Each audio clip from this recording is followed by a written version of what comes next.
Hello students, chapter number 7 triangles. इस chapter की exercise 7.3 complete करेंगे इस वीडियो के अंदर। क्वेश्चन नंबर 1 देखिए।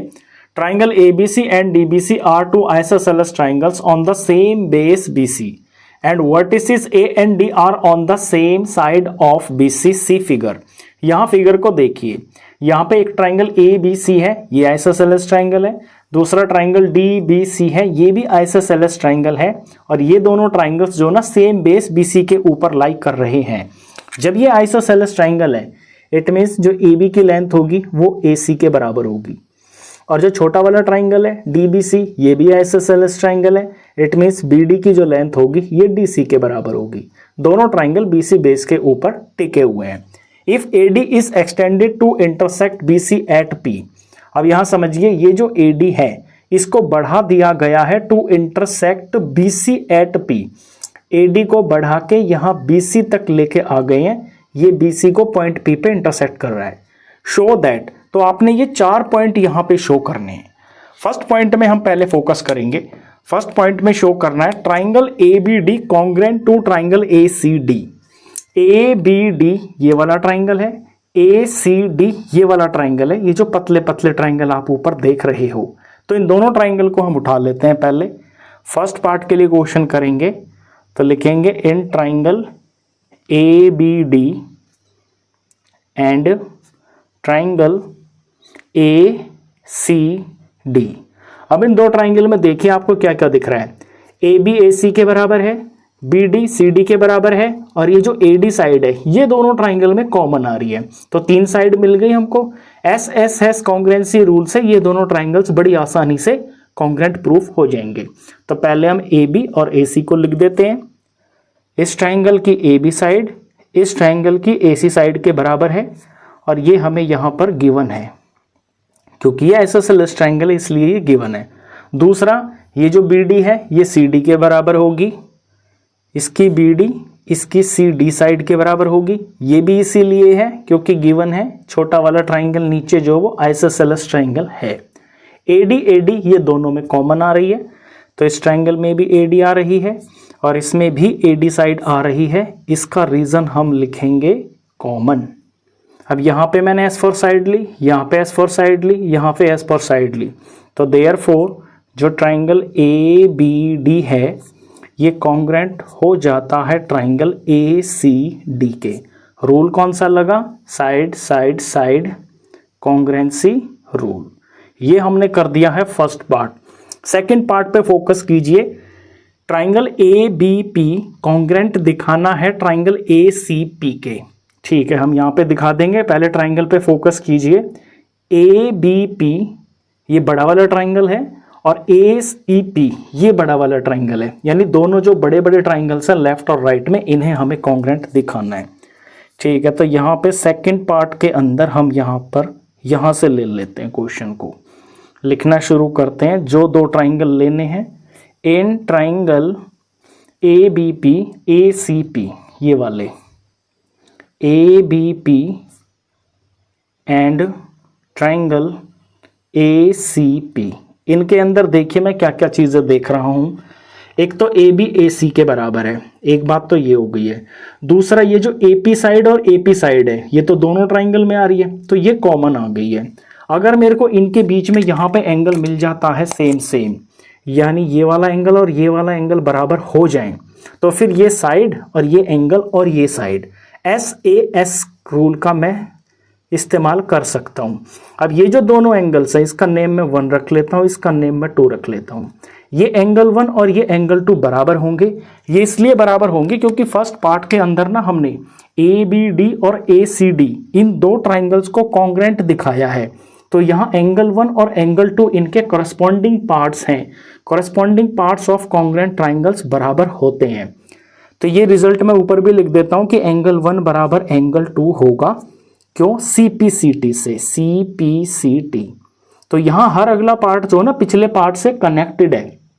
फर्स्ट पार्ट में हमें इन्हें कॉन्ग्रेंट दिखा के यहां एंगल 1 और एंगल 2 बराबर दिखाने होंगे और फिर इसका सेकंड पार्ट में यूज किया जाएगा।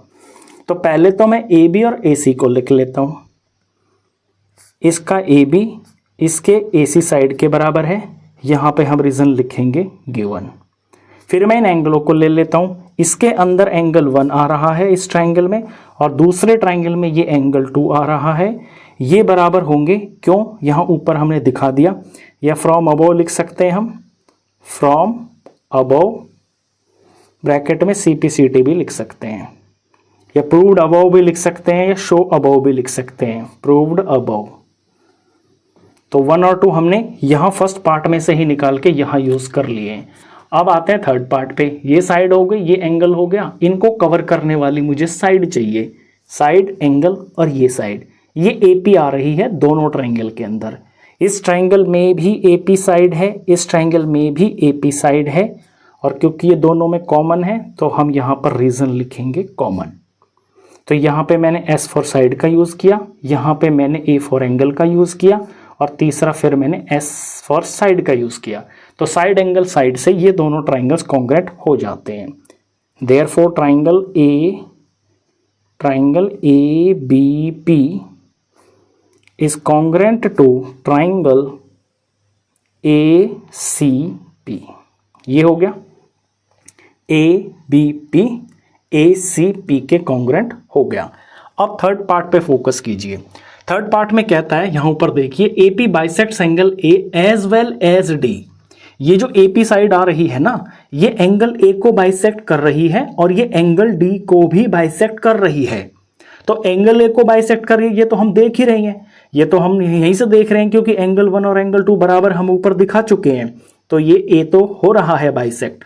अगर ये जो D एंगल है, यहाँ पे ये जो इस D पॉइंट के ऊपर दोनों तरफ ये एंगल्स बन रहे हैं, अगर मैं इनका नाम 3 और 4 रख लेता हूँ, और मैं ये शो कर दूं कि 3 और 4 एंगल मेजरमेंट में बराबर हैं, तो फिर मैं ये बोल सकता हूँ कि ये जो AP लाइन है ना, ये A को तो बाइसेक्ट कर ही रही है, और ये D को भी बाइसेक्ट कर रही है। तो मुझे सिर्फ इसके लिए मेहनत करनी है, ये 3 और 4 एंगल मेरे को बराबर दिखाने हैं। उसके लिए मुझे यहाँ पे ये दो छोटे ट्राइंगल्स को लेना पड़ेगा, एक तो ये वाला BDP इधर, और ये जो CDP है। इन दो ट्राइंगलों को जब मैं कॉन्ग्रेंट दिखा दूंगा तो CPCT से फिर मैं इन्हें इक्वल दिखा सकता हूं। अब हम इन दो ट्राइंगल्स को ले लेते हैं। देखिए थर्ड पार्ट के लिए मैं क्वेश्चन कर रहा हूं, ध्यान रखना आप यहाँ पे कि ये हम थर्ड पार्ट के लिए कर रहे हैं। सबसे पहले थर्ड पार्ट के अंदर मैं इतना तो लिख देता हूं, क्योंकि 1 और 2 बराबर है, as angle 1 is equal to angle 2, ये हमने ऊपर दिखा दिया। thus AP bisects angle A, ये तो एक बात हो गई।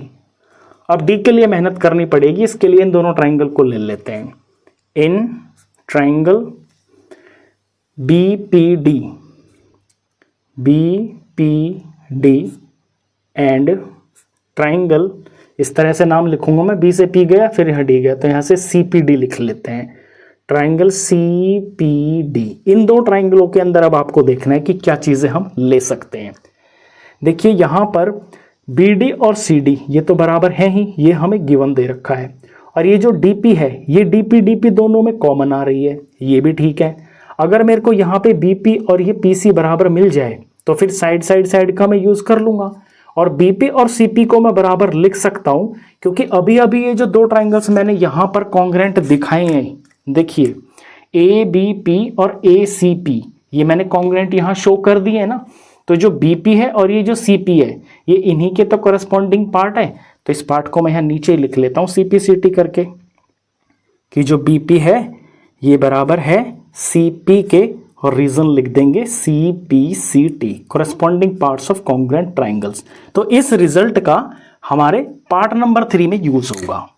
अब पार्ट नंबर 3 के लिए हम लिखना शुरू करते हैं। सबसे पहले तो हम लिखेंगे BD CD के बराबर है, BD बराबर है CD के, ये हमें गिवन है क्योंकि ये आइसोसेलेस ट्राइंगल की दो इक्वल साइड्स हैं। दूसरा हम लिख देंगे DP ये कॉमन है, DP इसमें भी आ रहा है और DP इसके अंदर भी आ रहा है, रीजन लिख देंगे COMMON कॉमन। तीसरा BP CP, यहाँ लिख देंगे BP is equal to CP, और यहाँ मैं रीजन लिख दूंगा फ्रॉम 2 के अंदर मैंने CPCT डाल के इस रिजल्ट को बराबर दिखा दिया है। तो यहाँ S फॉर साइड ले ली मैंने, यहाँ S फॉर साइड ले ली मैंने, यहाँ पर S फॉर साइड ले ली मैंने। तो therefore triangle BPD is congruent to triangle हो जाएगा CPD के। रूल कौन सा लगा? Side side side congruency rule. तो ये दो ट्राइंगल मैंने कॉन्ग्रेंट दिखा दिए हैं। तो ये एंगल 3 और एंगल 4 जो है ना, इनके कोरस्पॉन्डिंग पार्ट है। तो हम यहाँ लिख देंगे कि दस ये जो एंगल 3 है, ये एंगल, इसका एंगल 3 इसके एंगल 4 के होगा। क्यों? Corresponding parts of congruent triangle. ये CPCT हो गया। अब देखिए 1 और 2 बराबर थे, इसलिए एंगल ये बाइसेक्ट हो रहा था। अब यहाँ 3 और 4 भी बराबर आ गए हैं। 3 और 4 बन किससे रहे हैं? ये AP साइड से ही तो आ रहे हैं। AP साइड से ही तो बने ये 3 और 4। पहले तो D था, AP आई, इधर 3 हो गया, इधर 4 हो गया। तो अब हम लिख सकते हैं कि angle 3 is equal to angle 4 है। देयरफॉर जो AP है बाइसेक्ट्स एंगल D। तो एंगल ए यहाँ दिखा दिया, AP बाइसेक्ट्स एंगल D हमने यहाँ दिखा दिया। तो ये हमने दिखा दिया कि AP bisects angle A as well as angle D। ये हमने थर्ड पार्ट कर दिया। फोर्थ पार्ट करने के लिए यहाँ देखिए क्या दिखाना है। AP is the perpendicular bisector of BC। ये जो AP है ना, ये BC का परपेंडिकुलर बाइसेक्टर है। ये बाइसेक्टर है, ये तो हमने यहीं पे दिखा दिया। देखिए ये जो BP और CP है ना, BP CP ये बराबर हमने दिखा दिए हैं CPCT से। तो ये बाइसेक्टर तो है, लेकिन परपेंडिकुलर भी है, यानी कि यहाँ पे 90 डिग्री का एंगल बन रहा है।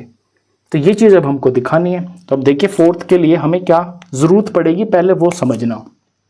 यहाँ पे ये जो 90 डिग्री के एंगल हमें दिखाने हैं ना, इनका नाम हम 5 और 6 रख लेते हैं। अब फोर्थ के लिए लिखते हैं। फोर्थ के लिए हमें लिखना पड़ेगा यहाँ पे AP is the perpendicular bisector of BC। Part number 4 के लिए देखिए, क्योंकि BP CP के बराबर है, as BP is equal to CP, therefore AP is bisector of BC। ये BC का बाइसेक्टर तो हमने दिखा दिया है। अब ये परपेंडिकुलर है, ये हमें शो करना है। तो परपेंडिकुलर के लिए हम ये लिखेंगे कि एंगल 5 जो है ना, एंगल 6 के बराबर होगा। ये क्यों होगा? ये होगा CPCT से। मैं पिछले पार्ट पे जाता हूं, पार्ट नंबर 3 पे। पार्ट नंबर 3 में हमने यहाँ पे इन दो ट्राइंगल में 3 और 4 बराबर दिखा दिया था, क्योंकि CPCT से। तो यहाँ मैं एंगल 5 और एंगल 6 भी तो दिखा सकता हूं, क्योंकि ये भी तो इसी ट्राइंगल के पार्ट हैं CPCT। यहां मैं नंबर 3 डाल देता हूं, यहीं से मैं लिख दूंगा कि फ्रॉम 3। ऑल्सो ये जो दोनों ट्राइंगल है ना, इनका सम 180 डिग्री होगा। Also angle 5 plus angle 6 is equal to 180 degree होगा, क्योंकि ये बना रहे हैं लीनियर पेयर। एक ही लाइन पे आ रहे हैं ना दोनों ट्राइंगल। अब 5 और 6 बराबर भी हैं, तो इस इक्वेशन में दोनों जगह पे मैं 5 लिख सकता हूं। Angle 5 plus angle 5 is equal to 180 degree. यहाँ पे ट्वाइस ऑफ एंगल 5 हो गया, इज इक्वल टू 180 डिग्री। तो सिर्फ एंगल 5 कितना हो गया? 180 डिग्री बाय 2 हो गया। तो एंगल 5 की वैल्यू आ गई है 90 डिग्री। जब एंगल 5 90 है तो एंगल 6 भी 90 ही है। हम सिर्फ एक ही दिखा देंगे, उसी से बात बन जाएगी। तो बाइसेक्टर तो ये है और 90 का यहाँ पे एंगल बन रहा है। तो देयरफॉर जो AP है is perpendicular bisector of BC, यानी परपेंडिकुलर भी पड़ रहा है यहाँ पे और सामने वाली साइड के ये दो इक्वल पार्ट भी कर रही है। ये हमने फोर्थ पार्ट भी फाइनली कर दिया है। ये क्वेश्चन नंबर 1 था। इसके बाद करते हैं क्वेश्चन नंबर 2। क्वेश्चन नंबर 2 देखिए, AD is an altitude of N isosceles triangle ABC। AD जो है ABC, ये एक आइसोसेलेस ट्राइंगल है जिसका ये ऑल्टीट्यूड है। ऑल्टीट्यूड होता है ट्राइंगल की हाइट, और ये एग्जैक्टली यहां पर जहां पड़ती है साइड के ऊपर, यहां 90 डिग्री का एंगल बनाती है। In which AB is equal to AC। अब इस ट्राइंगल में जो AB साइड है वो AC के बराबर है। शो दैट, आपको शो करना है कि जो AD है वो बाइसेक्ट्स BC, यानी AD ये BC को बाइसेक्ट करती है, यानी इसके दो इक्वल पार्ट कर देती है, यानी जो BD है वो CD के बराबर होगी। इसे हम ऐसे लिख सकते हैं कि BD बराबर CD हमें दिखाना है। Second part, AD bisects angle A। यही AD जो है इस एंगल A को बाइसेक्ट करती है, यानी दो इक्वल पार्ट्स में डिवाइड कर देती है। अगर इतने का नाम मैं 1 रख देता हूं और इतने एंगल का नाम मैं 2 रख देता हूं, यानी हमें दिखाना है कि एंगल 1 बराबर एंगल 2 के। अब ये दोनों चीजें दिखाने के लिए मुझे इन दोनों ट्राइंगल्स को, जो कि ADB है और ADC है, इनको कॉन्ग्रेंट दिखाना पड़ेगा। एक बार मैं इन ट्राइंगल्स को अगर कॉन्ग्रेंट दिखा दूंगा तो CPCT से मैं एंगल 1 और एंगल 2 डायरेक्ट बोल सकता हूं, और यहां पर BD और CD ये भी मैं डायरेक्ट CPCT से रिजल्ट लिख सकता हूं। तो इन दोनों ट्राइंगल्स को ले लेते हैं। In triangle ADB and triangle ADC, अब दोनों में आप देखिए क्या क्या चीजें हैं। देखिए इधर वाले में यहाँ ये 90 डिग्री का एंगल होगा, यहाँ पे भी ये 90 डिग्री का एंगल ही होगा। 90 डिग्री के एंगल को बोलते हैं हम राइट एंगल। इसके बाद इन दोनों ट्राइंगलों के अंदर ना 90 के सामने वाली साइड AB है, यहाँ 90 के सामने वाली साइड AC है, यानी राइट ट्राइंगल के अंदर ये हाइपोटेन्यूज बराबर दे रखे हैं। H फॉर हाइपोटेन्यूज हो गया। फिर इन दोनों ट्राइंगल में एक साइड AD है, ये दोनों में कॉमन है तो ये दोनों के लिए सेम होगी, तो ये साइड होगी। तो इस क्वेश्चन के अंदर आपका राइट RHS ये कॉन्ग्रुएंसी रूल अप्लाई हो जाता है। तो हम लिखना शुरू करते हैं। सबसे पहले हम R लिखेंगे, यानी कि राइट एंगल को। तो इस ट्राइंगल का ADB और उस वाले ट्राइंगल का ADC ये दोनों बराबर हैं। इसका एंगल ADB दूसरे वाले ट्राइंगल के एंगल ADC के बराबर है। रीजन लिखेंगे क्योंकि ये दोनों 90 डिग्री के हैं, ईच 90। तो ये मैंने R फॉर राइट एंगल ले लिया। अब इधर हाइपोटेन्यूज AB है, इधर AC है, तो इस ट्राइंगल में AB हाइपोटेन्यूज है, उस ट्राइंगल के अंदर AC हाइपोटेन्यूज है। ये हमें बराबर दे रखे हैं क्योंकि ये आइसोसेलेस ट्राइंगल है ABC और ये दोनों साइड्स बराबर हैं। ये मैंने H फॉर हाइपोटेन्यूज ले लिया। और AD दोनों ट्राइंगल के अंदर कॉमन है, तो इस ट्राइंगल में भी AD है और इस ट्राइंगल में भी AD है, तो ये चीज हो गई है कॉमन। तो इसे हम S से डिनोट कर देंगे, ये साइड हो गई है। देयरफॉर ये दोनों ट्राइंगल यानी ट्राइंगल ADB ये कॉन्ग्रेंट हो जाता है ट्राइंगल ADC के, और रूल यहाँ पर लगा है RHS कॉन्ग्रेंसी रूल। तो ये रूल आप नया नया सीख गए हो इस क्वेश्चन के अंदर कि अगर किन्हीं दो ट्राइंगल्स के अंदर एक एक एंगल 90 डिग्री का है और उनके हाइपोटेन्यूज भी बराबर है और कोई सी एक साइड बराबर हमें मिल जाए, तो फिर RHS रूल से वो दोनों ट्राइंगल्स कॉन्ग्रेंट हो जाते हैं।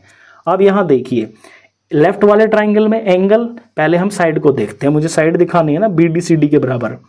तो BD इसका करस्पॉन्डिंग पार्ट है ADB का, और ADC का यहाँ करस्पॉन्डिंग पार्ट ये CD है। तो डायरेक्ट मैं लिख सकता हूँ अब CPCT से कि जो BD है वो CD के बराबर है। क्यों? CPCT। अगर ये दोनों बराबर हैं, इन्हें बराबर कौन कर रहा है? ये D पॉइंट, क्योंकि ये मिड पॉइंट है। ये कहाँ से आ रहा है? ये AD से आ रहा है। तो मैं 10 करके रिजल्ट लिख दूंगा ऐसे। नंबर 1, 10 जो AD है ये बाइसेक्ट करता है BC को। ये फर्स्ट पार्ट मैंने कर दिया। अब सेकंड के लिए देखिए, सेकंड में दिखाना है कि AD बाइसेक्ट्स एंगल A। यही AD लाइन A एंगल को बाइसेक्ट करती है, यानी ये दोनों एंगल बराबर है। तो यहाँ 1 एंगल इस ट्रायंगल में आ रहा है, 2 एंगल इस ट्रायंगल में आ रहा है, तो CPCT से ये भी दोनों बराबर हो जाएंगे। तो यहाँ लिख देंगे कि एंगल 1 फिगर के अंदर एंगल 2 के बराबर है। Reason CPCT 10। तो सेकंड पार्ट में भी हम दिखा देंगे कि जो AD है ये bisects angle A। 10 AD bisects angle A। ये दोनों पार्ट मैंने यहाँ पे शो करके दिखा दिए हैं। क्वेश्चन नंबर 2 था ये। अब करते हैं क्वेश्चन नंबर 3। क्वेश्चन नंबर 3 देखिए, 2 sides AB and BC and median AM of one triangle ABC are respectively equal to sides PQ and QR and median PN of triangle PQR। यहाँ figure में देखिए, यहाँ पे 2 ट्राइंगल है, ABC है और PQR है। ABC का AB और PQR का PQ ये साइड बराबर है, और AM और PN ये इनके मीडियंस है दोनों ट्राइंगल के, ये बराबर है, और ये जो BC साइड है ये QR साइड के बराबर है। यहाँ पे AB, BC और AM, A B, B C, A M, और फिर इसके रिस्पेक्टिवली इक्वल दिखा रखा है पी क्यू, क्यू आर और पी एन। यहाँ पे मार्क भी लगा रखे हैं, सिंगल मार्क ये बराबर, डबल मार्क ये बराबर। ये जो ट्रिपल मार्क लगा है ये पूरी बीसी साइड के लिए लगा है और क्यू आर के लिए लगा है। ये मत समझना कि बी एम क्यू एन के बराबर है, अभी ये चीज़ बराबर नहीं है। हमें शो करनी है दो चीज़ें। पहले तो triangle A B M congruent दिखाना है ट्राइंगल पी क्यू एन के। तो देखिए कहाँ पर है ये ट्राइंगल ए बी एम, ये इधर वाला लेफ्ट वाला ट्राइंगल, पी क्यू एन ये इधर वाला लेफ्ट वाला ट्राइंगल, ये हमें कॉन्ग्रेंट दिखाने हैं। ठीक है, हम इन्हें कॉन्ग्रेंट दिखा देंगे। यहाँ पर दो साइड तो मुझे बिल्कुल आसानी से दिखाई दे रही हैं। ए बी पी क्यू के बराबर है, ए एम पी एन के बराबर है, और ये जो बी एम है और यहाँ पे ये जो क्यू एन है, अगर मैं इन्हें बराबर दिखा देता हूँ तो फिर ट्रिपल एस से मैं इन्हें कॉन्ग्रेंट कर दूंगा।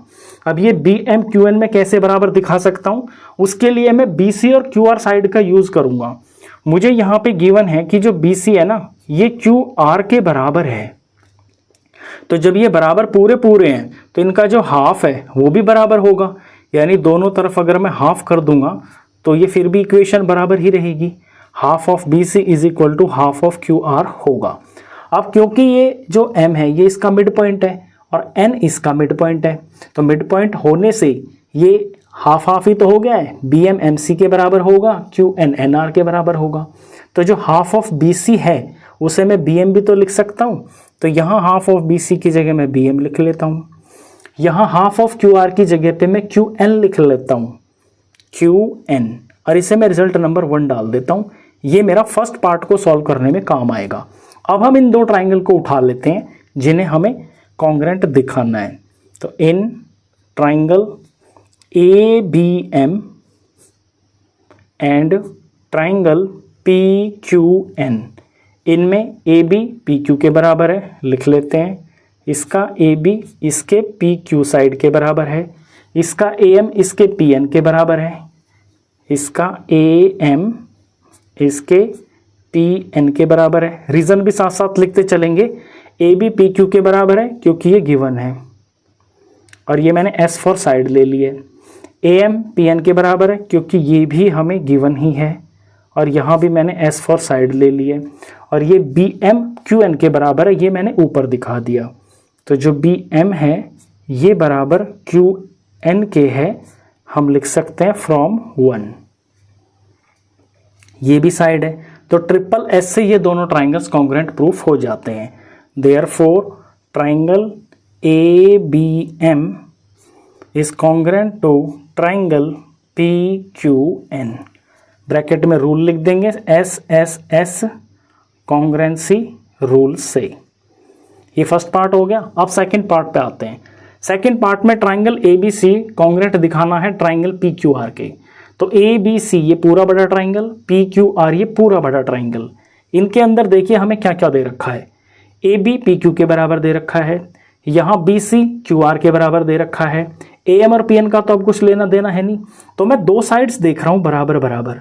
अगर इनके बीच में ये जो एंगल बी है और एंगल क्यू है, अगर ये भी बराबर हो जाते हैं तो फिर दो साइड्स के बीच में इंक्लूडेड एंगल बराबर मिल जाता है मेरे को। Side angle side, side angle side, तो फिर एस ए एस रूल से ये बड़े वाले ट्राइंगल्स भी कॉन्ग्रेंट प्रूफ हो जाते हैं।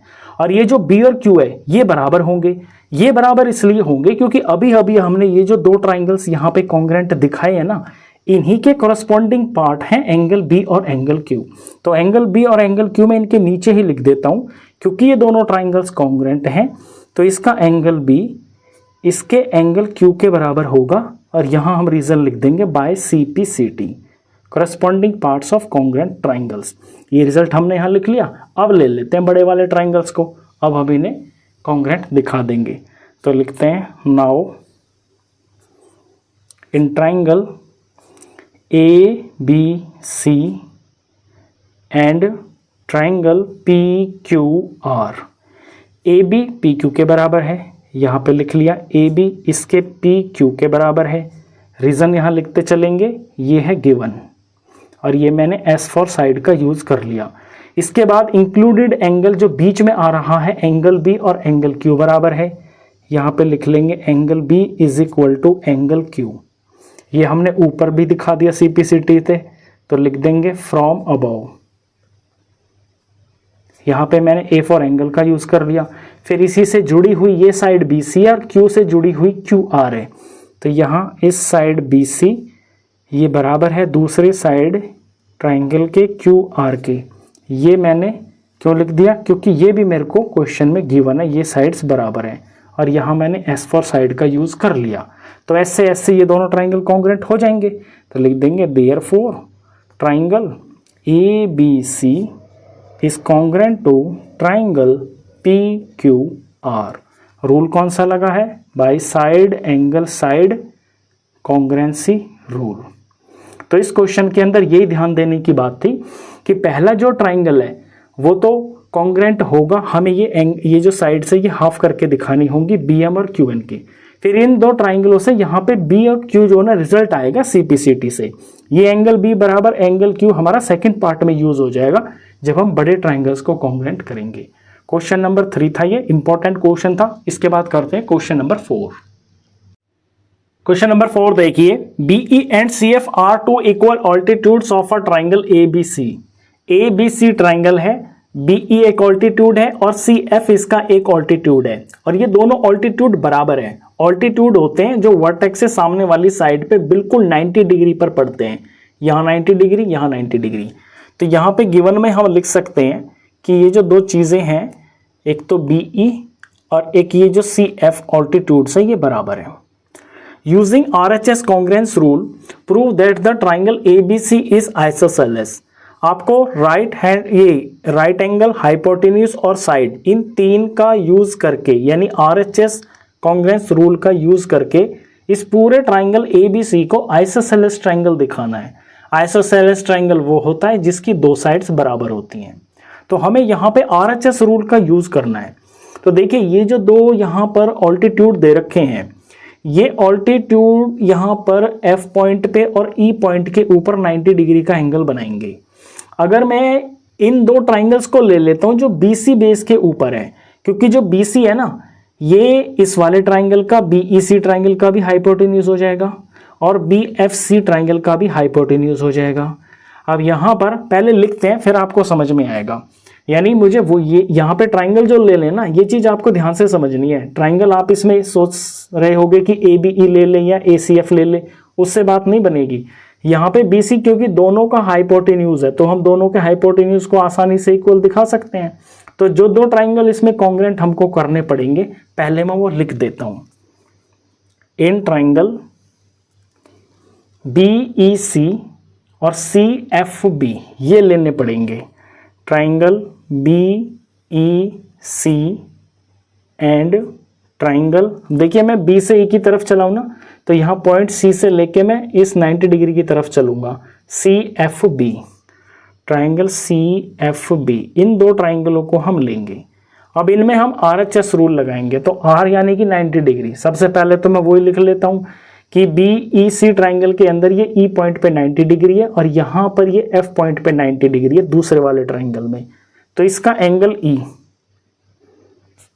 इसके एंगल F के बराबर होगा और ये दोनों होंगे ईच 90 डिग्री। तो यहाँ मैंने R फॉर राइट एंगल का यूज कर लिया। अब हाइपोटेन्यूज, 90 के सामने हाइपोटेन्यूज होता है, तो यहाँ हाइपोटेन्यूज कौन है, BC है। इसी तरह से अगर इस ट्राइंगल को देखें दूसरे वाले को, तो 90 के सामने हाइपोटेन्यूज होता है, यहाँ भी BC है, यानी BC दोनों में कॉमन हो गया। यही मैं आपको शुरू में बता रहा था कि इसका भी BC और इसका भी BC ये दोनों बराबर होंगे क्योंकि ये कॉमन है, दोनों के अंदर ये साइड आ रही है और ये हाइपोटेन्यूज है दोनों ट्राइंगल के लिए। एच फॉर हाइपोटेन्यूज हो गया। अब मुझे एक साइड चाहिए इन ट्राइंगल के अंदर। साइड बड़ी आसानी से मेरे को दिख रही है कि ये जो BE है और ये जो CF है, ये इनकी एक साइड हो गई है और ये तो मुझे बराबर दे ही रखा है। तो इसका BE साइड और इसका CF साइड ये लेंथ में बराबर है, ये मुझे गिवन है। तो ये हो गई है एक साइड। तो हो गया ना RHS रूल। तो अब हम लिख देंगे therefore triangle BEC is congruent to triangle CFB। Bracket में रूल लिख देंगे बाय RHS कॉन्ग्रुएंसी रूल। अब मेरा जो मेन पर्पस है वो तो ये है कि इसको मुझे आइसोसेलेस ट्रायंगल दिखाना है। आइसोसेलेस ट्रायंगल दिखाने के लिए मैं क्या कर सकता हूँ, देखिए जब ये दोनों ट्रायंगल्स मैंने यहाँ पे कॉन्ग्रेंट दिखा दिए तो BEC का ये C एंगल जो आ रहा है और BFC के अंदर ये जो एंगल B आ रहा है, ये इनके करस्पॉन्डिंग पार्ट्स होंगे। यहाँ आप सिंबॉलिक फॉर्म से भी देख सकते हो, इसमें B पहले है, यहाँ पर ये C पहले है, यानी इस वाले का जिसमें BEC आ रहा है इसका तो एंगल C और इसका जो एंगल इसका ये BEC है ना, BEC में C आ रहा है, यहाँ पे C एंगल, इसका C एंगल, क्योंकि ये C एंगल यहाँ पूरा हो रहा है, BEC के अंदर B पे कोई एंगल नहीं बन रहा, ये C एंगल पूरा बन रहा है, तो इसका एंगल C, इसे छोड़िए, और इसका जो एंगल है CFB का, CFB में ये B एंगल पूरा बन रहा है, इसका एंगल B, ये दोनों बराबर होंगे by CPCT, corresponding parts of congruent triangles. अब दो एंगल बराबर आ गए हैं, इन दोनों एंगलों को आप पूरे ट्रायंगल में देखिए। ABC ट्रायंगल के अंदर एंगल B बराबर है एंगल C के, तो इनके जो सामने वाली साइड्स है, एंगल C के सामने साइड कौन है, AB, और एंगल B के सामने साइड कौन है, AC, तो ये भी बराबर होंगी, क्योंकि ट्रायंगल के अंदर इक्वल एंगल्स के सामने की साइड बराबर होती है। हम रीजन लिखेंगे, sides opposite to equal angles are equal. इस प्रॉपर्टी से ये दो साइड्स बराबर हो गई हैं। अब ये दो साइड्स किसकी हैं, ABC ट्रायंगल की ही तो हैं, तो देयरफॉर हम लिख देंगे ट्रायंगल ABC इज आइसोसेलेस। बस यही हमें यहाँ पे दिखाना कि ये ABC ट्रायंगल एक आइसोसेलेस ट्रायंगल है। क्वेश्चन नंबर 4 था ये। अब करते हैं क्वेश्चन नंबर 5। क्वेश्चन नंबर 5 देखिए, ABC is an isosceles triangle with AB is equal to AC। ABC एक आइसोसेलेस ट्रायंगल है जिसमें AB साइड AC साइड के बराबर है। Draw AP perpendicular to BC। A point से BC के ऊपर एक परपेंडिकुलर डालिए, यानी बिल्कुल 90 डिग्री पर एक लाइन डालिए, यहाँ पे पॉइंट P होगा। To show that angle B is equal to angle C। ये शो करने के लिए कि एंगल B जो है वो एंगल C के बराबर है, यानी आपको यहाँ शो करना है कि एंगल B जो है, यहाँ जो आपके लिए क्वेश्चन मार्क है टू शो, ये है कि एंगल B बराबर एंगल C आपको दिखाना है। फिगर आपको देनी रखी है, इस इंफॉर्मेशन से आप फिगर खुद बनाओगे। अब देखिए B और C को दिखाने के लिए बड़ा सिंपल है, ये जो लेफ्ट और राइट में दो ट्राइंगल बन रहे हैं इन्हें मैं कॉन्ग्रेंट दिखा दूंगा और फिर CPCT से एंगल B को एंगल C के बराबर हम दिखा देंगे। तो दोनों ट्राइंगल को ले लेते हैं यहाँ पे, APB और APC। तो in triangle APB and triangle APC, इनमें क्या क्या बराबर है अब वो देख लेते हैं। दोनों में 90 डिग्री का एंगल होगा, क्योंकि यहाँ पर ये परपेंडिकुलर है, तो 90 डिग्री का एंगल मिल गया मेरे को। 90 के सामने ही जो साइड है वो हाइपोटेन्यूज है दोनों के अंदर, ये हाइपोटेन्यूज भी मुझे पता है, और एक साइड AP और AP दोनों ट्राइंगल के अंदर आ रही है, तो यानी साइड भी हो गई, तो RHS रूल लग जाएगा इसके अंदर। तो लिखना शुरू करते हैं। लेफ्ट वाले ट्राइंगल का एंगल APB, इसका एंगल APB दूसरे वाले ट्राइंगल के APC के बराबर होगा, APC, क्योंकि ये दोनों 90 डिग्री के होंगे पॉइंट P के ऊपर, क्योंकि परपेंडिकुलर पड़ा हुआ है ईच 90 डिग्री। तो यहाँ मैंने R फॉर राइट एंगल का यूज़ कर लिया। फिर यहाँ इसमें AB और इसका AC बराबर होगा, इस ट्राइंगल का AB इस ट्राइंगल के AC के बराबर होगा। ये मेरे को गिवन है कि ये दोनों साइड्स बराबर है और ये हाइपोटेन्यूज है इन दोनों ट्राइंगल का, तो हाइपोटेन्यूज यूज कर लिया। इसके बाद मुझे साइड चाहिए, AP दोनों ट्राइंगल के अंदर आ रही है, तो इसकी AP साइड इसकी AP साइड के बराबर होगी। ये कॉमन साइड है, तो यहाँ हम कॉमन लिख देंगे, तो ये S फॉर साइड होगी। तो देयरफॉर ये दोनों ट्राइंगल्स कॉन्ग्रेंट हो जाएंगे। Therefore triangle APB is congruent to triangle APC, और रूल लगा है RHS कॉन्ग्रेंसी रूल। अब जब ये कॉन्ग्रेंट हो गए तो इनके कोरस्पॉन्डिंग पार्ट बराबर होंगे। कोरस्पॉन्डिंग पार्ट यहाँ पर एंगल बी और एंगल सी है, क्योंकि एपी साइड इन दोनों में है ना, एपी के सामने बी है, एपी के सामने सी है, तो देयरफॉर इसका एंगल बी इसके एंगल सी के बराबर होगा by corresponding parts of congruent triangle, यानी कि सीपीसीटी। यही हमें यहाँ पे दिखाना है कि बी और सी एंगल बराबर है, तो हमने यहाँ पे शो कर दिया। ये क्वेश्चन नंबर 5 था, एक्सरसाइज का ये लास्ट क्वेश्चन था। इसी के साथ एक्सरसाइज कंप्लीट हो जाती है।